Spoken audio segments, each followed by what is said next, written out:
चार लोगों ने मिलकर इतनी स्मार्टली बैंक से 8 करोड़ की चोरी करी और गायब हो गए कि साउथ में तो इनके ऊपर मूवी बन चुकी है। तो स्टोरी स्टार्ट होती है जोसेफ उर्फ जेसन से। ये केरला के मल्लापुरम डिस्ट्रिक्ट में रहता था। अब इसने ना कई बिजनेस ट्राई करे लेकिन कोई भी नहीं चला, जिसमें से एक था ट्रैवल एजेंसी का, वही बहुत गंदी तरह डूब गया। अब जोसेफ के ऊपर बहुत ज्यादा कर्जा हो गया था, जिसके चक्कर में जिन लोगों ने इसे कर्जा दिया था ना वो इसे ढूंढते ही रहते थे पूरा टाइम। और अगर गलती से कोई जोसेफ को देख भी लेता था ना तो इसे पकड़ के मारते भी थे। इतने पैसे ले रखे थे इसने जो लोग इसे पीट ही देते थे। खैर अब जोसेफ इतना परेशान हो गया था ना कि इसके दिमाग में पूरा टाइम यही चलता था कि किसी तरीके से मैं करोड़पति बन जाऊं और इन कर्जदारों के मुंह पे नोटों की गड्डियां फेंक के मारूं और अपना पीछा छुड़वाऊं। और अपना जोसेफ के दिमाग में कोई बिजनेस के आइडियाज भी नहीं आ रहे थे, इसे कोई बिजनेस नहीं करना था, इसे बस लोगों के मुंह पे नोटों की गड्डियां फेंक के मारनी थी। और इसीलिए इसने छोटी मोटी चोरियां भी करना चालू कर दिया। अब कुछ टाइम बाद इसने अपनी चोरी की स्किल और बिजनेस माइंड को ना मिला के एक प्लान बनाया। इसने सोचा कि बहुत सारे पैसे कहां होते हैं, बैंक में, तो बैंक रॉबरी की जाए। शाबाश।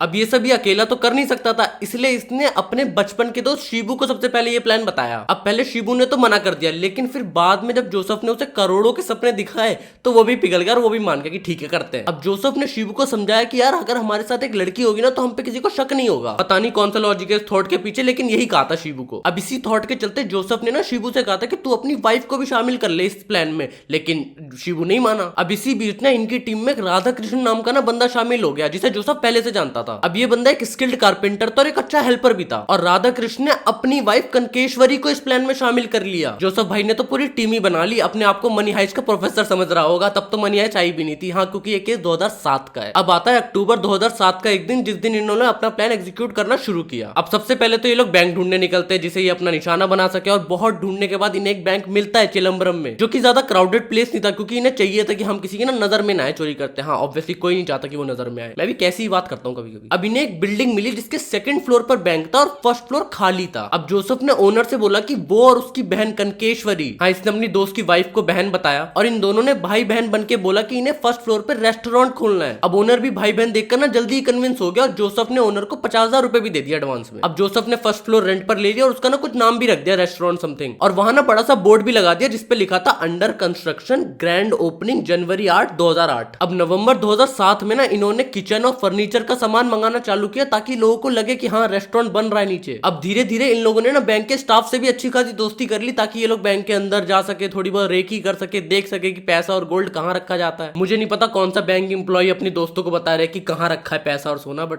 फिर भी खैर। अब ये सब देखकर ना बैंक के एम्प्लॉयज बहुत खुश थे कि उन्हें अब ना कहीं बाहर नहीं जाना पड़ेगा खाना खाने के लिए, फर्स्ट फ्लोर पे ये रेस्टोरेंट। पर रियलिटी में जोसेफ की टीम रात में बैंक के स्ट्रॉन्ग रूम तक पहुंचने के लिए कंक्रीट की छत को नीचे से ऊपर की तरफ काटने में लगी हुई थी। और किसी बैंक एम्प्लॉय को अगर कोई आवाज भी जाती तो सबको लगता कि फर्नीचर का काम चालू है इसलिए आवाज आ रही है।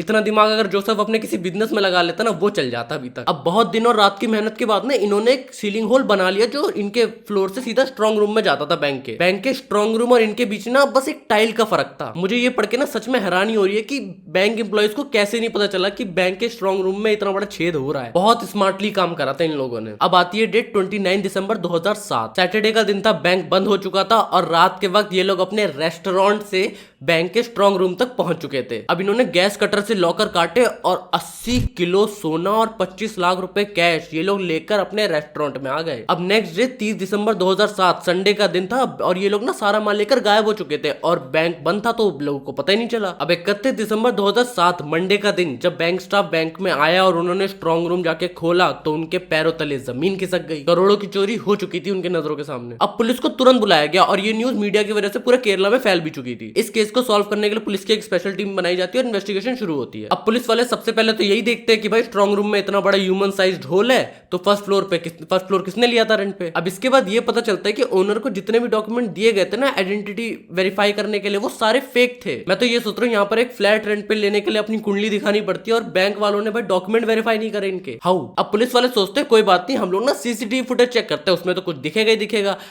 तब जाके इन्हें पता चलता है कि वो लोग हार्ड डिस्क भी चोरी करके ले गए हैं, सारा सबूत मिटा के गए थे वो लोग। अब पुलिस वाले ना स्ट्रॉन्ग रूम में एक और चीज नोटिस करते हैं कि दीवारों पे ना जय माओ लिखा हुआ है। अब जोसेफ ने ऐसा इसलिए लिखा था ना क्योंकि उस टाइम पर केरला में नक्सलवादी इस तरीके से चोरी करते थे, बैंक चोरी, क्योंकि वो लोग उन पैसों से अपने महंगे महंगे हथियार खरीदते थे। अब जोसेफ ने ऐसा करके ना पुलिस वालों को पूरा ध्यान नक्सलवादियों की तरफ कर दिया। अब इसके बाद पुलिस लोकल चोर और बिल्डर्स को ढूंढने की बजाय कई दिनों तक नक्सलवादियों लोगों के ही रिकॉर्ड चेक करते रह गए, पर उन लोगों को कुछ मिले नहीं जिससे ये कंफर्म हो जाए कि ये सब नक्सलवादियों ने करा है। अब जब फॉरेंसिक फोरेंसिक टीम ने रेस्टोरेंट की तलाशी ली थी ना, तो उन्हें मिली एक फीमेल सैंडल। अब उन्हें जिस तरीके की सैंडल मिली थी ना, नक्सलवादी लेडीज उतनी स्टाइलिश सैंडल्स नहीं पहनती। अब इससे इन्हें शक हुआ कि चोरी में कोई लोकल लेडी भी शामिल है, और वहाँ रेस्टोरेंट में पार्टी भी करी गई थी, क्योंकि दारू की बोतल, चिप्स और बिस्किट के पैकेट भी कहीं कहीं फैले हुए थे। अब नक्सलवादी तो बैंक चोरी करने के बाद ये सब नहीं करते थे, तो नक्सलवादी वाला एंगल ना यहाँ से साफ हो जाता है। पुलिस को कंफर्म हो जाता है कि ये सब ना हमारा ध्यान भटकाने के लिए करा गया है। अब पुलिस ने फैसला किया कि वो टेक्नोलॉजी का सहारा लेगी और इन लोकल चोरों को पकड़ के रहेगी। तो पुलिस ने उस पूरे एरिया के मोबाइल टावर का डंप डेटा निकाला। उन्हें बस ये देखना था कि रॉबरी वाली रात कौन से नए सिम कार्ड एक्टिव हुए और रॉबरी के बाद बंद हो गए। अब ऐसा करके उन्हें एक नंबर मिल भी गया जो रॉबरी के बाद से बंद था, लेकिन उस नए नंबर से ना एक पुराने नंबर को कॉल गया हुआ था। तो पुलिस वालों ने उस पुराने नंबर की लोकेशन निकाली और पता चला कि ये नंबर किसी जोसेफ उर्फ जेसन के नाम पर है, और ये भी पता चल चुका था कि ये नंबर केरला का है। तो पुलिस ढूंढने में लग गई और 25 फरवरी 2008 चोरी के ठीक लगभग 2 महीने बाद पुलिस ने जोसेफ को पकड़ लिया और उससे सवाल जवाब किए गए, तो सब कुछ सामने आ ही गया। अब पुलिस ने ना जोसेफ के पास से काफी हद तक सोना रिकवर कर लिया था, लेकिन काफी सारे पैसे ये लोग अय्याशी में उड़ा चुके थे। मुझे ऐसा क्यों लग रहा है इन लोगों ने सारे पैसे उड़ाए नहीं होंगे, कहीं छुपा दिए होंगे। अब 2013 में केरला के लोकल कोर्ट ने शिबू, राधा कृष्ण और जोसेफ को 10 साल की सजा सुनाई, और राधा कृष्ण की वाइफ कनकेश्वरी को 5 साल की सजा, क्योंकि उनका कहना था कि कनकेश्वरी का ज्यादा रोल नहीं था चोरी में। खैर, ऐसी स्टोरी टेलिंग के साथ एक और केस सुनने के लिए यहाँ एक और वीडियो देख सकते हो तुम।